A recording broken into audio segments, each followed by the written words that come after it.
Assalamualaikum warahmatullahi wabarakatuh.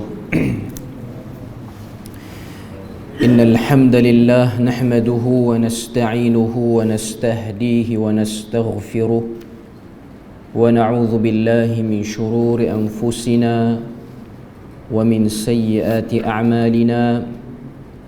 Man yahdihillahu fala mudilla lahu wa man yudlilhu fala hadiya lahu. أشهد أن لا إله إلا الله وحده لا شريك له وأشهد أن محمدا عبده ورسوله يا أيها الذين آمنوا اتقوا الله وقولوا قولا سديدا يصلح لكم أعمالكم ويغفر لكم ذنوبكم ومن يطع الله ورسوله فقد فاز فوزا عظيما. الحمد لله الذي بنعمته تتم الصالحات.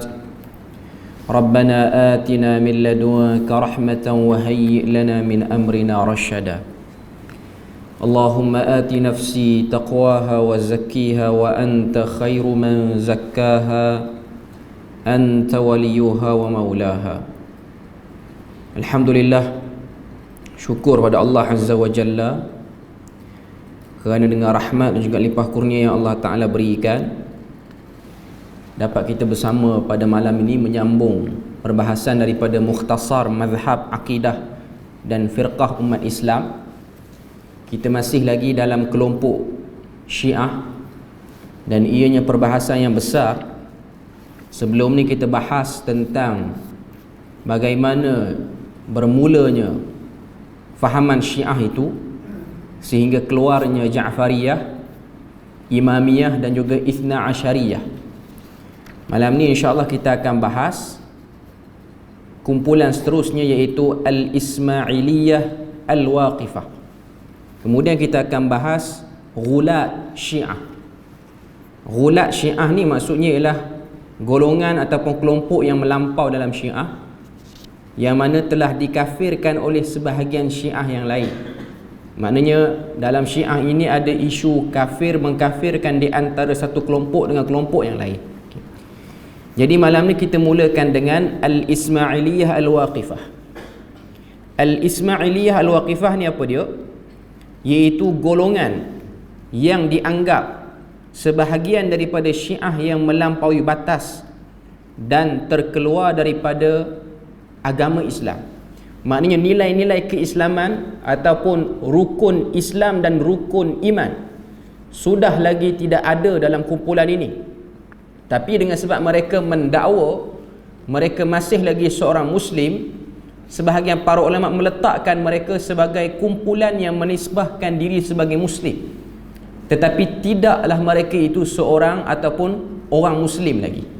Cuma dengan sebab dia dakwa dia Muslim.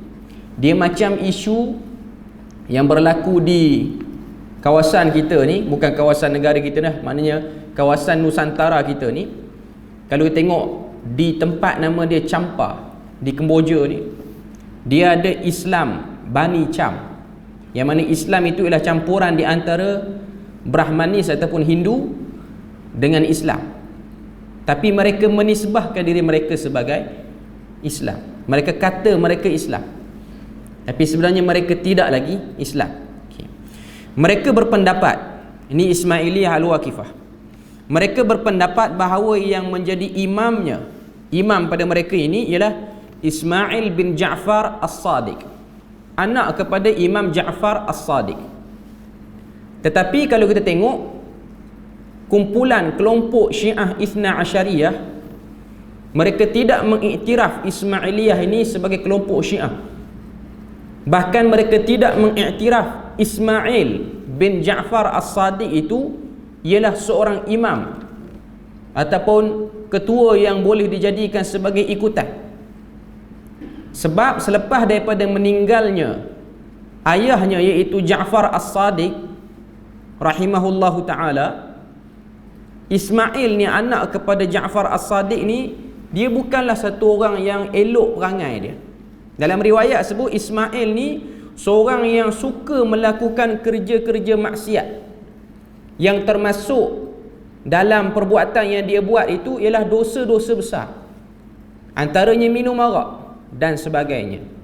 Tetapi golongan yang angkat dia ni, iaitu golongan yang dinamakan dengan Al-Ismailiyah Al-Waqifah ni, mereka tetap menjadikan Ismail bin Ja'far As-Sadiq ini sebagai imam mereka selepas kewafatan Imam Ja'far As-Sadiq. Walaupun jelas di mata mereka Ismail ini melakukan benda-benda yang salah, dosa, dan dosa yang dilakukan ialah dosa yang fatal, dosa yang besar. Dan golongan yang angkat dia ni telah membuat berbagai-bagai takwilan terhadap perbuatan jahat yang dilakukan oleh Ismail bin Ja'far As-Sadiq ni. Antara takwilan yang masyhur terhadap maksiat-maksiat dilakukan oleh Ismail bin Ja'far As-Sadiq ni ialah mereka, kumpulan Ismailiyah ni, dia kata apa? Dia kata tidak mengapa Ismail bin Ja'far As-Sadiq ni dia buat dosa besar, kerana dia seorang imam yang maksum. Kita pun tahu bahawasanya dalam Syiah ini memang mereka memaksumkan imam-imam mereka, khususnya imam 12 tu lah. Dan Ismail ni ialah zuriat daripada Imam Ja'far As-Sadiq, yang mana Ja'far As-Sadiq itu masuklah dalam senarai 12 imam itu. Jadi dia daripada keturunan imam 12. Okay. Jadi pengikut dia kata apa yang dia buat tu tak ada masalah pun. Dia minum arak ke, dia berzina ke, dia buat apa saja dosa, tak ada masalah sebab dia maksum. Sehingga ada yang kata kalau dia minum arak, dia minum di bawah perkara yang berada di dalam ilmu Allah. Maknanya dia ni tidak tertakluk pada diri dia syariat. Ini ialah hujah yang kita biasa dengar mungkin pada mana-mana kelompok sesat, yang mana mungkin kelompok tu tak pun dinamakan ataupun digolongkan dengan Ismailiyah. Sebab kita akan tengok daripada Ismailiyah ni dia keluar macam-macam. Sebab tu Al-Imam Abul Hasan Al-Ash'ari yang mengasaskan akidah Asy'ariyah itu, dia memberi komentar terhadap kumpulan ini, iaitu kumpulan Ismailiyah ni. Yang mana dalam nukilan di sini dia sebut, dia kata daripada mazhab Ismailiyah ini lahirnya mazhab Qaramitah yang menganut ajaran batiniyah. Ini benda yang kita akan bincang pada malam ni. Dan ajaran batiniyah ini khususnya, ideanya itu bukan hanya ada dalam Syiah, bahkan ianya telah diambil oleh kelompok-kelompok lain, bahkan oleh agama-agama lain. Unsur-unsur kebatinan. Nanti kita akan sebut sikit apa itu batiniyah. Ni kita nak sebut Ismailiyah dulu. Kemudian golongan Ismailiyah ni dia telah bertelingkah bila mana matinya Ismail bin Ja'far As-Sadiq ni. Kita nak buat macam mana? Kumpulan kita ni status dia macam mana? Ada di kalangan mereka berpendapat Ismail tu tak mati pun. Sebenarnya dia berpura-pura mati taqiyatan, dengan sebab menyelamatkan diri. Ada macam tu. Dia tak mati pun, tapi dia pura-pura mati. Pura-pura mati apa, dah kena kapan, kena timbun dengan tanah pun. Nak lari kot mana lagi? Tapi nak kata orang ni kalau dia tutup akal dia akan buatlah macam apa yang kita duk tengok daripada apa yang ada dalam kelompok Ismailiyah ini. Yang mana dia takut menjadi mangsa kezaliman kerajaan Abbasiyah pada waktu tu, dia pun mati secara taqiyah. Ada mati taqiyah ni, mati pura-pura, tak mati sepenuhnya lagi. Duk ingatlah cerita Ramli je ada mati pura-pura ni. Rupa-rupanya cerita betul, memang ada orang mati pura-pura. Ini pegangan sebahagiannya. Ada juga yang kedua, dia berpendapat sebenarnya Ismail bin Ja'far As-Sadiq tu memang dah mati pun. Dan selepas pada dia mati, kita kena ambil anak dia pula jadi imam kita. Dan ada juga yang ketiga berpendapat bahawa yang menjadi imam selepas Ismail ialah anaknya Muhammad bin Ismail bin Ja'far As-Sadiq. Maknanya ada perpecahan pula lepas daripada kewafatan Ismail tu sendiri. Cuma nak katanya daripada kelompok ni keluarnya kelompok, diorang nisbahkan diri diorang sebagai Syiah, tapi diorang dikenali dengan nama Ismailiyah. Dan diorang bukanlah golongan yang mulut ni caci maki sahabat, tidak ada. Ismailiyah ianya lebih kepada unsur kebatinan, ianya lebih kepada zikir. Cuma zikir dia tu bukan zikir yang waris pada Nabi lah. Zikir dia menyebut nama imam diorang berpuluh ribu kali, bahkan jutaan kali. Sebab tu kalau tuan-tuan tengok ajaran-ajaran sesat di negara kita ni, dia ada jenis zikir nama Tok Guru tu. Idea tu datang daripada kelompok Ismailiyah. Tak caci maki, bukan caci maki sahabat, tapi mereka lebih kepada unsur zikir, meditasi, pertapaan. Mereka lebih dengan cara tu. Mereka tidak ada pakaian hitam, mereka tak semayang atas batu Karbala. Bukan macam Syiah yang dominan, Syiah yang umum orang tahu. Bukan. Mereka tidak ada pakaian, tidak ada rumah ibadat khusus, tak ada hauzah, tak ada apa. Tidak ada benda-benda seperti itu. Cuma mereka tahu ketua dia orang ialah Ismail bin Ja'far As-Sadiq. Pecah 3 kelompok. Ada kata mati Ismail itu mati secara taqiyah. Ada kata mati betul, kita kena angkat anak dia menjadi imam kepada kita selepas daripada kewafatan ayahnya Ismail bin Ja'far As-Sadiq. Okay. Lepas daripada itu kita nak bincang daripada Ismailiyah ni lah keluarnya kelompok yang disebut sebagai Ghulat Syiah. Maknanya ulama-ulama Syiah ni, Syiah yang orang kata apa, yang dianuti dan dipegang teorinya oleh kebanyakan Syiah di dunia ni. Contoh Syiah Ithna Asyariyah, ini yang paling dominan lah, ataupun kita sebut dengan Syiah Imamiyah ni.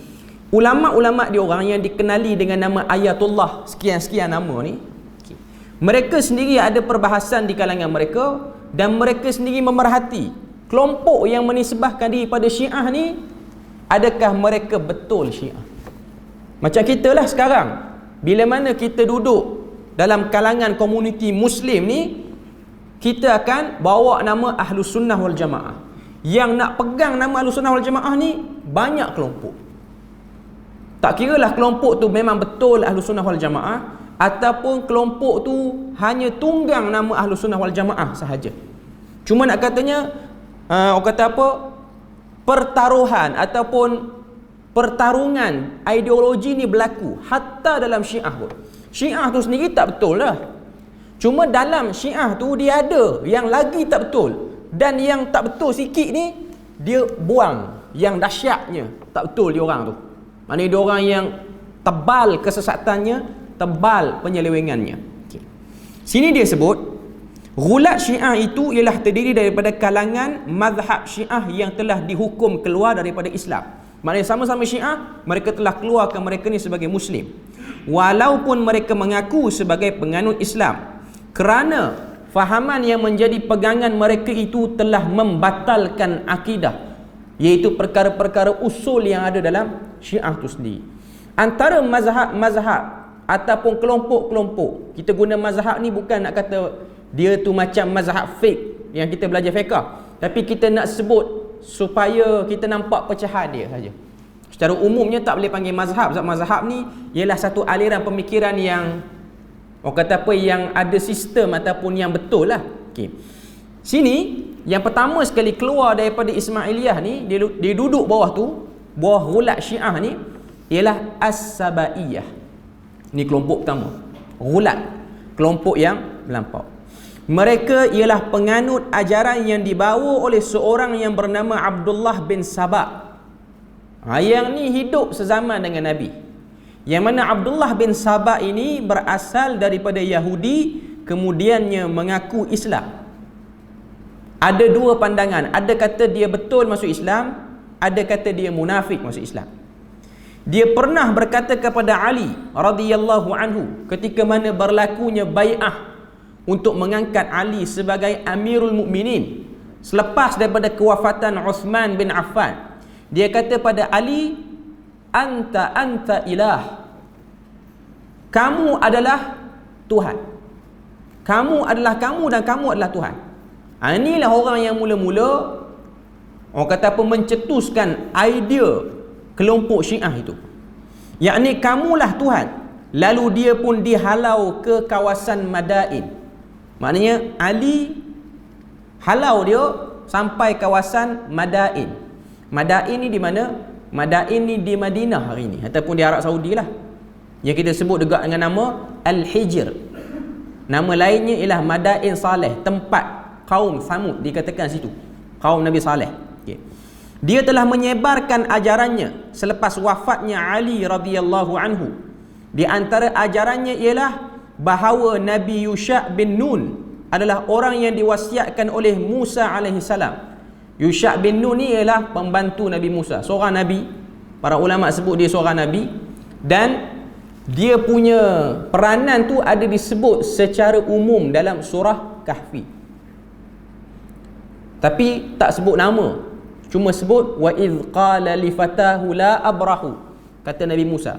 Dan ketika mana Nabi Musa berkata kepada budaknya, aku tidak akan berhenti bermusafir untuk cari Khidir. Budak itu ialah Yusha' bin Nun.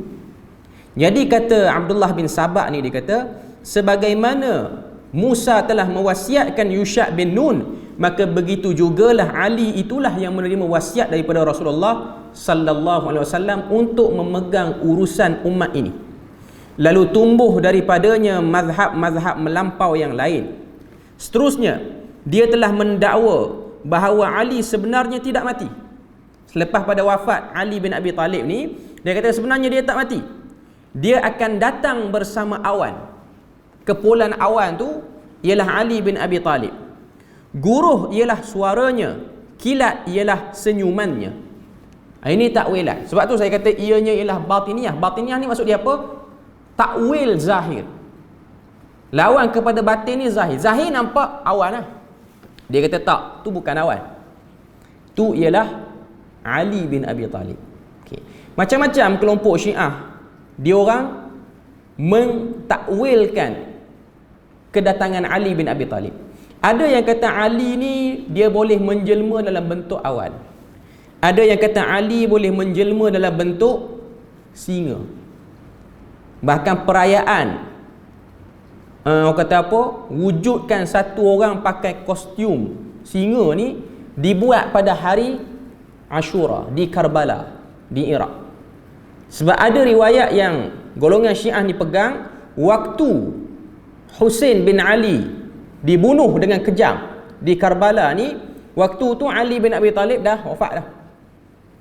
Waktu dia punya kepala tu dah terpotong, sebab dalam riwayat terputus kepala kepala Husain bin Ali bin Abi Talib ni. Okay. Tiba-tiba datang satu singa, dia macam bukan nak makan badan Husain, dia macam meratak di tepi badan Husain itu. Maka golongan Syiah kata itulah jelmaan kepada Ali bin Abi Talib. Tuan-tuan boleh tengok dalam YouTube, ada perayaan seorang pakai kostum singa ni duduk atas macam stretcher yang hospital tu, ada orang bawa tandu tu, okay. Tengah duk berkumpul ramai, yang duk pakai kostum tu duk katuk kepala ni macam meratak. Macam meratak. Okay. Maknanya dikatakan Ali itu menjelma dalam bentuk singa. Ini ialah benda biasa yang ada dalam kelompok Syiah. Okay.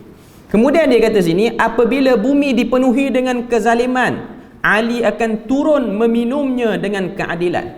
Maknanya Ali akan hapuskan. Kemudian dia sebut sini, kemudian dia telah membawa fahaman tanasukh al-arwah.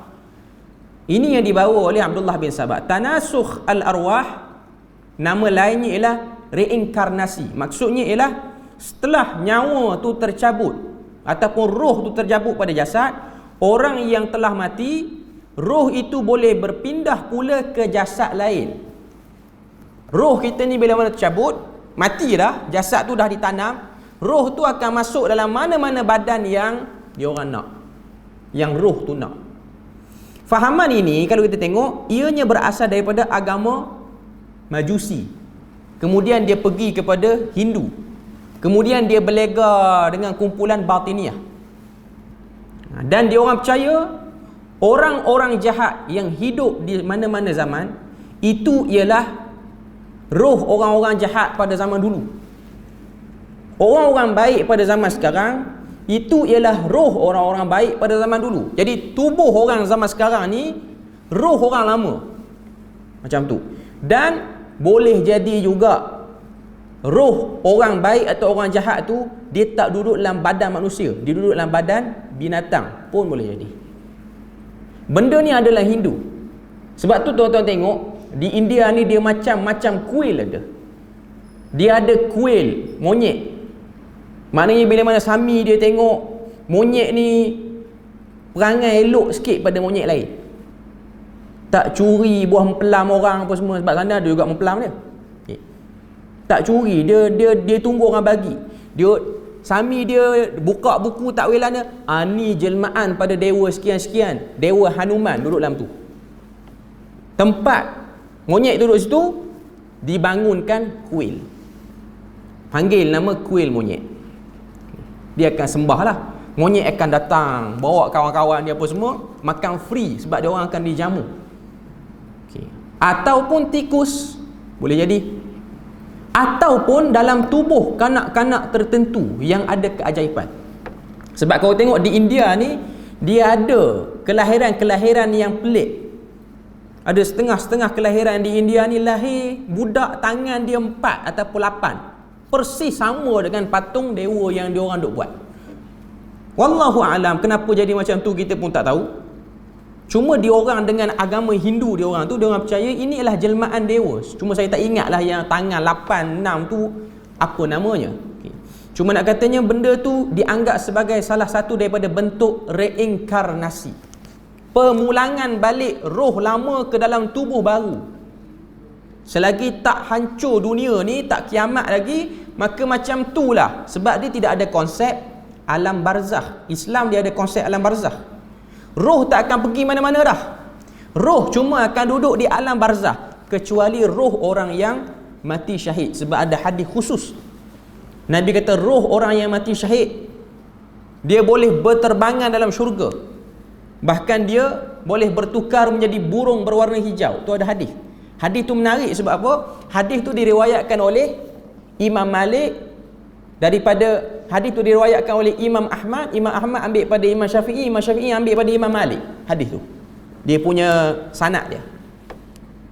Maknanya roh orang-orang yang berjihad, maknanya di kalangan ahlu Badar, orang yang mati di medan Uhud, ataupun orang-orang yang berperang selepas daripada kewafatan Nabi, kalau dia tu termasuk dalam golongan asyuhada, dia dapat. Roh yang lain dia tak akan ada apa-apa attach lagi dengan urusan di bumi ni.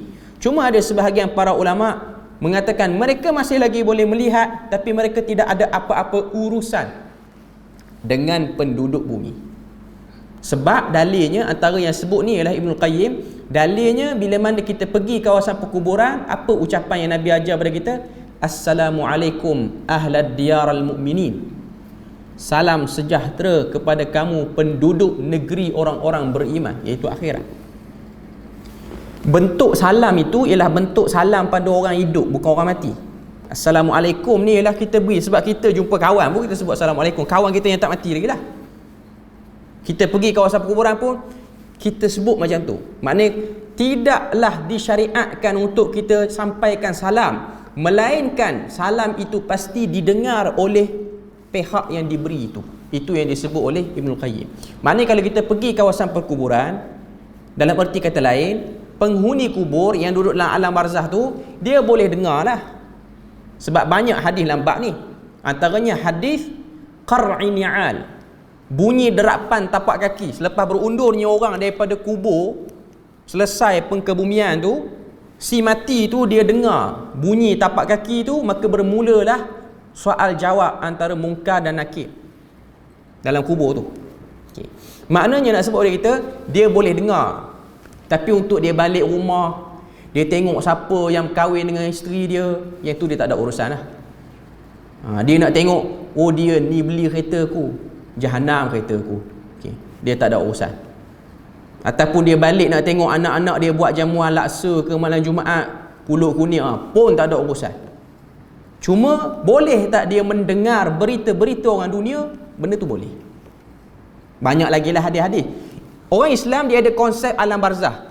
Syiah dia tak ada konsep alam barzakh. Atau mungkin ada, tapi dia tetap terima reinkarnasi ataupun tanasuh arwah. Macam Hindu dia terima, Majusi dia terima. Benda tu ada, benda tu wujud. Okay. Jadi Kata Abdullah bin Sabah, jelmaan kepada Ali itu ialah awan. Bila mana kita tengok kepulan awan, tiba-tiba bunyi guruh tu suara dia, perintah dia. Tiba-tiba nyala kilat, maka itu ialah senyuman Ali bin Abi Talib. Ini dia dapat pada mana? Khayal seorang-seorang diri. Sebab apa dia boleh buat macam ni? Sebab dia ada pengaruh. Dia ada pengikut, Abdullah bin Sabah ni. Dan dia pun dulu ialah satu orang ahli sihir sebelum dia masuk dalam kumpulan Islam. Okay. Saya tengok antara trend manusia ni, dia boleh ikut satu orang, dia boleh tokohkan orang tu.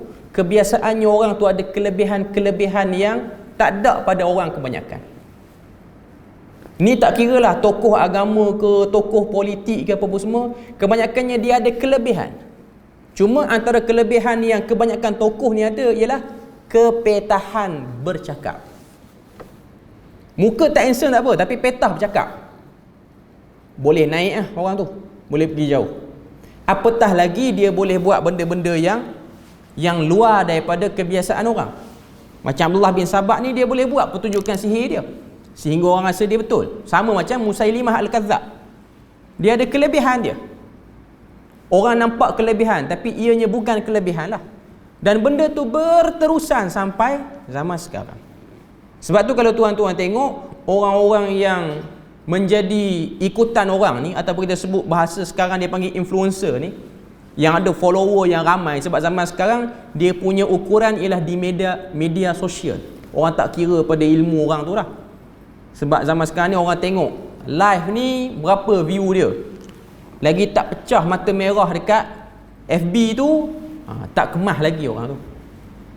Lagi tak boleh nak accounting, tak boleh nak bilang lah, orang tu kemah. Walaupun dia bercakap, benda tak ketahuan hala. Sebab tu kalau tuan-tuan tengok, orang-orang yang ada pengikut ni, macam tu lah kelebihan dia. Cuma kalau nak ikut dari segi viewer ni tuan-tuan, sebenarnya kalau kita tengok, penonton di laman sosial ni untuk majlis-majlis agama ni memang tabiat dia tak ramai. Walaupun setengah-setengah ustaz dia mendabik dada, kuliah saya 11.5k, tak ramai. Sebab kalau tuan-tuan tengok video orang-orang muda main game, live dia main game dalam rumah dia, yang tu 15 ke 20k, tak ada kuliah, tak ada baca kitab pun, hanya sembang, bawa bas, bawa kereta, sembang bohong sikit, 20k. Ataupun pandai buat lawak, stand up comedy, duit pun dapat, viewer pun ramai. Stand up comedy ni antara program yang banyak di barat. Di Malaysia kita ni pun sebelum-sebelum ni ramai orang-orang ni dia nak jadi pelawak di atas pentas ni. Sebab bayaran dia mahal. Sebab dia ada kelas-kelas bayaran dia berapa. Cuma saya nak katanya manusia ni dia sanggup bayar duit untuk dia pergi dengar lawak, dan lawak tu bohong je pun. Setengah-setengah pelakon-pelakon, saya tak kata lah, saya tak sebut nama pelakon, cuma pelakon-pelakon yang jadi stand up comedy ni, tiket untuk masuk tempat yang biasa jadi persembahan dia orang ni ialah di Istana Budaya di KL tu lah. Okay. Tiket yang first, maknanya yang bawah yang dekat tu, RM250 satu seat. Tuan-tuan, kuliah masjid ni kita tak letak bayaran apa pun orang nak datang. Dia nak duduk depan ni pun boleh, dia nak ambil kursi duduk sebelah saya pun tak apa, boleh masuk live sekali, tak ada bayaran apa-apa pun. Okay. Cuma manusia dia nak pergi dengar cerita bohong, lawak orang, dia sanggup bayar sampai 250, dia balik duit tu habis macam tu je. Lepas pada tu lapar, makan pula beli tepi jalan, minyak kereta lagi habis, tol lagi habis. Itulah kehidupan, realiti dunia hari ni. Macam itulah. Okay. Kemudian kita pergi kepada kelompok Ismailiyah yang kedua. Okay. Iaitu kelompok yang dinamakan dengan Ismailiyah. Tadi yang awal tadi kita sebut sebagai Ismailiyah Al-Waqifah, yang ni Ismailiyah. Pada awalnya mazhab ini seperti yang dijelaskan berhubung dengan Ismailiyah Al-Waqifah, iaitu mereka berpendapat bahawa imam mereka ialah Ismail bin Ja'far As-Sadiq. Oleh itu, mereka berselisih faham dengan golongan yang menyatakan bahawa imam selepas Ja'far ialah Musa Al-Kazim. Maknanya selepas pada Imam Ja'far As-Sadiq ni, tak sepatutnya anak dia Ismail, sepatutnya pergi pada Musa Al-Kazim yang berpendirian sederhana, mengakui Imam Musa Al-Kazim. Mereka menyatakan bahawa Ismail menjadi imam yang di sampingnya dahulu seperti Hasan bin Ali, di mana anak-anaknya tidak harus menjadi imam apabila dia meninggal dunia. Ni problem takwilan kumpulan diorang lah. Tetapi golongan Ismailiyah ini berpendapat bahawa Ismail juga terus meninggalkan pusaka menjadi imam kepada anak-anaknya seperti juga Husain bin Ali. Ada juga di kalangan mereka yang berpendapat bahawa Ja'far melantik Musa sebagai penggantinya kerana taqiyah untuk memelihara keselamatan Ismail. Yang sebenar menjadi imam ialah Ismail, bukannya Musa. Masih lagi isu nak pertahan siapa nak jadi imam lepas wafatnya Ja'far As-Sadiq. Yang nak jadi imam tu adakah Musa Al-Kazim yang rapat waktu hayat dia dengan waktu hayat Ja'far As-Sadiq dengan Musa Al-Kazim ni, ataupun anak dia? Akidah mereka terkeluar daripada Islam kerana diresapi oleh perkara-perkara yang membatalkan akidah seperti meminda syariat Allah. Mereka berpecah lagi kepada beberapa mazhab. Mazhab yang paling ramai dan paling kuat dalam Ismailiyah ni namanya ialah Al-Batiniyah. Dan Batiniyah ni dia dah bergerak merentasi Syiah dah. Dia dah masuk dalam Sunni, bahkan dah masuk dalam Yahudi dan Kristian pun. Golongan ini digelarkan dengan nama Al-Batiniyah kerana mereka berkata bahawa syariat Allah itu ada zahir dan ada batinnya. Semua ni ada zahir ada batin. Dia tak ada zahir saja. Begitu juga dengan ayat Quran dan hadis Rasulullah, ada zahir ada batinnya. Lalu mereka mentakwil ayat-ayat Allah dan hadis Rasul dengan cara menyeleweng daripada maknanya yang sebenar, seperti yang dinyatakan oleh Rasulullah, para sahabat, tabi'in dan ulama yang muktabar. Mereka mendakwa bahawa imam itu ada yang tersembunyi. Ini kelompok Batiniyah Syiah. Di antara akidah mereka seperti yang dinyatakan di dalam kitab mereka ialah bahawa Allah menjadikan dirinya sendiri. Okay. Kalau tuan-tuan tengok, aliran Batiniyah ni lah aliran yang tak asing di Malaysia ni. Okay. Saya kena cerita pada awal benda ni. Pertama sekali, kita kena tahu bahawasanya kita orang Melayu, bangsa Melayu ini menerima juga agama-agama lain selain pada agama Islam. Walaupun ada pengkaji sejarah dia nak kata agama Islam ni lama bertapak di tanah Melayu ni. Hatta ada yang nak mengaitkan dengan zaman sahabat pun. Tapi sebenarnya dakwaan-dakwaan itu sangat rapuh. Hatta ada orang dia nak gunakan monumen batu bersurat di Terengganu tu sebab ayat-ayat dalam batu bersurat tu yang asli duduk di Muzium KL. Yang ada di Terengganu tu replika je. Okay. Yang mana kau tengok waktu penemuan batu bersurat Terengganu ni, ianya batu apa? Ianya ialah sejenis batu hampar yang dijadikan sebagai tempat basuh kaki nak naik tangga surau. Itu asal batu bersurat. Maknanya dia dah tertanam lama, tak ada orang peduli pun, sehingga datang pengkaji mana perasan batu ni lain sikit pada batu lain. Cek, ada pahatan perkataan situ. Ada yang mengatakan itu ialah undang-undang Islam yang telah diguna pakai oleh masyarakat Melayu di kawasan mana tak diketahui. Cuma dia duduk di kawasan Kuala Berang di Terengganu. Kuala Berang ni hulu Terengganu. Sebab sebelum keluarnya pelabuhan Selat Melaka ni, antara pelabuhan yang menjadi tempat persinggahan ialah Kuala Berang, Terengganu. Sebab kawasan tu memang kawasan sungai pun. Dan kawasan tu pun orang Terengganu dia tak bercakap. Saya sendiri orang Terengganu. Orang Terengganu di Kuala Berang dia punya lorak Terengganu dia berbeza jauh pada orang Terengganu di daerah lain. Jauh yang sangat-sangat, kalau tuan-tuan dengar, tuan-tuan akan perasan jauh lah. Dia macam orang Perlis yang duduk kawasan Perlis Utara dengar orang Perlis Selatan. Orang Perlis Selatan dengar Perlis Utara bercakap. Orang Belah Habi, Padang Melangit, Mata Ayak apa semua tu, dia punya pelet ke arah Siam lebih kuat lagi. Dia tak sama macam Kedah, lorak utara Kedah ataupun Penang. Okay. Tapi dia still bunyi utara lah. Tapi di Terengganu ni, lorak hulu Terengganu, saya sendiri pun tak faham. Saya tak reti nak buat contoh. Tuan-tuan carilah dalam YouTube. Dulu di radio Terengganu ni dia ada satu slot puisi bahasa lorak Kuala Berang.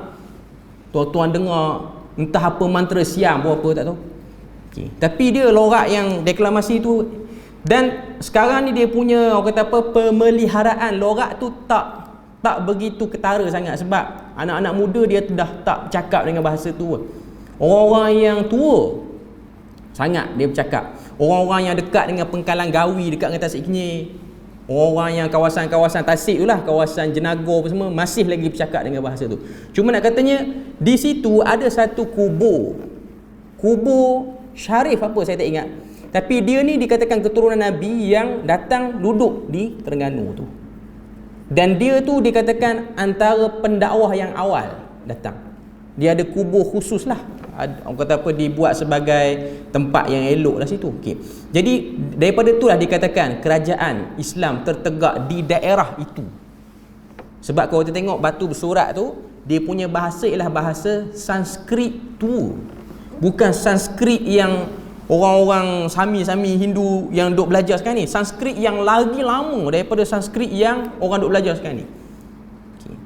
Dalam tu kita boleh tengoklah, dia adalah buku-buku, kita boleh tengok buku-buku yang kaji dalam bab ni. Okay. Ada ahli sejarah mengatakan agama Islam ialah agama yang awal juga datang. Okay. Tak apalah. Cuma nak katanya Islam bertapak duduk dalam pahaman pemerintah, maknanya raja menganut Islam itu ialah pada abad 13, 14 dan 15. Ada yang kata belum pada tu lagi sebenarnya. Sebelum 1000 Masihi lagi dah ada. Okey. Kita andaikan adalah Islam pada waktu tu. Tapi tak dinafikan orang Melayu juga ramai pada waktu itu ialah beragama Hindu. Ni saya nak kait dengan Batiniyah. Okey. Batiniyah di Malaysia bukan Batiniyah Syiah. Batiniyah di Malaysia dikenali dengan nama ajaran ilmu hakikat ataupun ilmu makrifat. Itu Batiniyah di Malaysia. Yang mana dulu dinamakan dengan nama ajaran Haji Ahmad Laksmana Al-Kelantani melalui kitab dia Hakikat Insan. Dan dia ada yang lebih awal lagi daripada kitab Hakikat Insan yang berlega di tanah Melayu daripada kelompok Batiniyah ni, iaitu kitab Hidayatul Anwar yang ditulis oleh Said Jamalul Lail. Tapi bukan kena-mengena dengan kerabat Raja Perlis. Sebab kalau kita baca keturunan Jamalul Lail ni, dia ada dua cabang. Satu cabang yang sampai ke sini, satu cabang yang singgah di Riau, Indonesia. Yang tu ada lain sikit lah dia punya pembawakan agama dia orang. Okay. Cuma nak katanya ialah itu kita awal. Okay. Waktu orang Melayu duduk dalam agama Hindu ni, andailah kata ada Islam, tapi tak semua tempat juga Islam. Okay. Waktu orang Melayu dengan agama Hindu mazhab apa yang dipegang oleh orang Melayu? Itu benda yang kita kena bincang dulu, untuk kita boleh faham macam mana boleh terkena orang Melayu dengan ajaran Batiniyah ni, dan ada orang minat, dan ada orang pegang, dan ada orang percaya. Sebab satu-satu ajaran itu dianuti oleh satu masyarakat, ianya biasanya dengan sebab ajaran itu, pahaman itu telah membentuk cara bermasyarakat ataupun tamadun di kawasan tu. Kita tahu bahawasanya tanah Melayu ni antara tamadun yang besar ialah tamadun yang mengangkat agama Hindu sebagai agama utama. Bukan Majapahit dia Buddha. Cuma nak katanya adalah kerajaan-kerajaan lain, macam kerajaan Kedah tua sebelum terima Islam. Sebab tu kalau tuan tengok nama-nama raja-raja Kedah yang lapis-lapis atas, yang atas-atas ni, nama dia macam mana? Praong Mahadi Pusat. Tak ada bunyi Riayatuddin ke apa-apa semua, Alauddin, tak ada. Yang tu lepas Islam. Ada yang kata lepas datang Abdullah Al-Qumairi apa semua. Itu kita bukan nak bincang itu. Cuma saya nak kata ialah Hindu jenis apa yang dipegang? Hindu yang diamalkan oleh orang Melayu ialah Hindu yang bukan macam mana yang kita tengok yang diamalkan di India, yang ada kuil, ada patung. Kalau nak buat patung Hanuman besar, kalau nak buat patung Siva besar macam di Batu Kif, bukan aliran itu yang di tanah Melayu. Aliran tanah Melayu ialah candi saja, tak ada apa-apa patung, duduk dalam tu meditasi. Itu aliran Hindu dulu. Yang paling mirip hari ini ialah di Bali, di Indonesia tu. Okay. Sebab tu kita tengok di Bali dia tak sama pengamalan dia macam Hindu ataupun India di Sungai Gangga di India, tak sama. Dia orang lain. Dia orang tak, di Bali ni tak ada nama hari Taipusam, tak ada. Galah Kawadi naik tangga sampai 300, tak ada. Bahkan di Bali ni dia ada hari dia panggil hari Nyepi. tak ada orang, sunyi, duduk dalam rumah ni semua. Dia orang lebih suka pada meditasi. Sebab tu kalau tengok batiniyah ni dia banyak unsur meditasi. Sebab kesan ajaran lama tu ditarik, lepas tu dia ada version yang dekat dengan Islam, iaitu batiniyah. Sebab itulah dia mudah masuk. Sebab Hindu yang dipegang oleh orang Melayu dulu ialah Hindu yang kita kata aliran Sufism dan Mistism. Bukan Sufi yang Sufi tasawuf tu. Saya guna istilah tu nak bagi nampak, ialah jenis yang zuhud, jenis yang orang kata apa, lebih hidup sebagai satu orang yang minimalis. Itu. Sebab itulah dia attach dengan ajaran batiniyah tu sendiri. Okay. Kemudian kita tengok apa yang disebut sini. Antara benda yang disebut dalam kelompok batiniyah ni, Allah Ta'ala itu menjadikan dirinya sendiri, kemudian mentadbir alam ini. Sebab tu kalau tuan-tuan tengok, ada satu orang penceramah tu dah difatwakan oleh beberapa buah majlis fatwa negeri-negeri di Malaysia ni sebagai ajaran yang menyeleweng ataupun ajaran yang tak betul. Dan dia tu banyak video-video YouTube dia. Dia dulu kerja di Langkawi. Okay. Dia pernah orang tanya pada dia soalan, boleh tak terangkan Tuhan itu apa? Cara dia terang ialah teori batiniyah. Dia kata Tuhan ni sebelum dia namakan diri dia Allah, dia tak ada nama. Dia cuma ada ana, anta, ana, tu saja. Lepas daripada dia jadikan diri dia tu ada nama Allah Ta'ala, dia nak dan dia berkehendak diri dia dikenali, lalu dia jadikan Muhammad, tak jadikan Adam lagi. Okay. Cuma yang batiniyah Syiah dia lagi dahsyat, lagi kau dia punya karut dia tu pekat. Sebab tu kalau kita tengok kitab-kitab Syiah ni yang menjadi sumber induk hadis-hadis dia orang akan cerita penciptaan Allah Ta'ala ni. Sebelum dia buat dunia ni, dia buat alam semesta apa semua ni, dia buat apa dulu? Kelompok batiniyah dia percaya sebelum Tuhan buat alam ni, Tuhan buat burung merak dulu. Buat burung merak tu, bila mana Tuhan pandang burung merak tu malu, sehingga burung merak tu berpeluh, daripada peluh dia menitik, titisan pertama jadi malaikat, titisan kedua jadi nabi. Sakanlah hadis dia tu. Titisan ketiga jadi planet itu. Tapi nak katanya burung merak dulu. Sebab tu kita akan tengok unsur burung merak ni kadang-kadang ada bagi setengah golongan Syiah. Kalau tuan-tuan perasan kan, kubur-kubur ke, pintu hauzah dia orang ke, dia orang akan selit bulu burung merak sikit. Mungkin itu adaptasi daripada makhluk pertama yang diciptakan. Wallahu alam, itu semua hadis-hadis yang direka, hadis-hadis yang bagi nampak thriller, bagi nampak rumit tentang diri Allah Ta'ala tu. Kemudian Allah Ta'ala mentadbir alam ini. Mereka juga menafikan mukjizat, menafikan turunnya malaikat yang membawa wahyu dari langit. Mereka menuduh Nabi-Nabi alaihimussalatu wassalam adalah orang-orang yang mahu jawatan dan menjadi ketua semata-mata. Ini batiniyah Syiah. Mereka berpendapat bahawa hukum-hukum syariat itu boleh ditakwil. Yang ni tak ada pada batiniyah Melayu. Tak ada. Cuma dalam batiniyah Melayu, kalau kita tengok dalam buku Hakikat Insan Haji Ahmad Laksmana, waktu dia bahaskan pada pendahuluan buku, dia kata sebagaimana Allah Ta'ala memberikan mukjizat kepada sebahagian Nabi, antaranya boleh memahami bahasa haiwan, boleh menggerakkan sesuatu daripada satu tempat ke satu tempat, boleh terbang, boleh itu ini, yang tu kita pun boleh dapat. Itu antara yang dia sebut. Kita pergi lalu azan dulu.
Kita sambung sikit lagi berkenaan dengan batiniyah kelompok Ismailiyah ni ataupun Ghulat Syiah ni, iaitu mereka menolak mukjizat dan menuduh Nabi, Rasul semua ni orang yang nakkan jawatan dan nak jadi ketua semata-mata. Mereka berpendapat bahawa hukum-hukum syariat itu boleh ditakwil.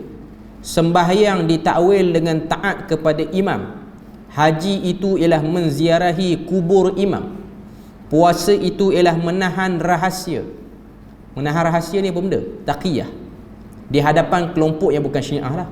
Imam mereka juga berkata, sesiapa yang tahu makna hakikat ibadah, gugurlah fardu ibadat darinya dengan mentakwilkan firman Allah Ta'ala. Yang ni dalam batiniyah tempat kita ni ada unsur ini. Dan mereka berdalilkan ayat 99 surah Al-Hijr. Allah Ta'ala sebut, wa'bud rabbaka hatta ya'tiyakal yaqin. Sembahlah Tuhanmu sehingga datang keyakinan. Maknanya bila mana iman dah mantap, dah yakin, tak ada lah segala ibadah. Sebenarnya maksud yakin situ ialah al-maut, kematian. Okay. Jadi ini ialah takwilan-takwilan yang dibuat oleh kelompok batiniyah untuk mengelirukan agama. Okay. Cuma kesimpulan akhir saya nak sebut, kita masih panjang lagi bab batiniyah ni. Okay. Nanti kita akan sambung pada kali akan datang. Kelompok ini wujud sebenarnya ialah untuk mengeluarkan diri daripada syariat Islam, tapi tidak mahu, kata apa? Tidak mahu nampak diri itu sebagai bukan Islam, tapi tak nak pegang semua semua ajaran Islam. Nak keluarkan diri pada syariat tapi tak nak nampak sebagai orang yang murtad. Itulah yang kita boleh tengok daripada